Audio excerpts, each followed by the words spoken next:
this is, we're going, so this, we already glued this, so I'm going to explain what you need to glue. So you need the rings. So the rings could be, they could be closed or open.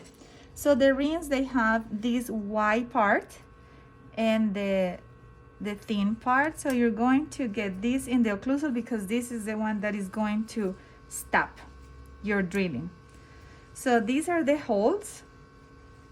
So first of all, I always put them before the glue, just to be sure they go and they fit. And then what you have to do is look from the side and see, okay, is really flat. So you want that to be flat. Okay, so now we're going to glue them. So we have super glue, and then I am just going to just put a drop there. You see the drop? And then with the micro brush, I just put it on the sides.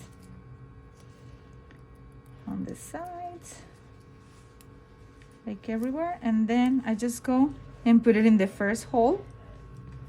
And then I hold it with this. You know, super glue is good. You don't have to go and place a lot. Just to let it here. Then we have the ring. So now follow me. And we're going to put it in the... We're going to cure. Is she here? She's here. I couldn't do her access. Oh, good, thank you. So now what we're going to do is we're going to turn this on, and we're going to place the two guides here. Then we're going to close it. It's 60 minutes, and then we press here, start. And that is going to cure. That's it, and then you're ready for your surgery.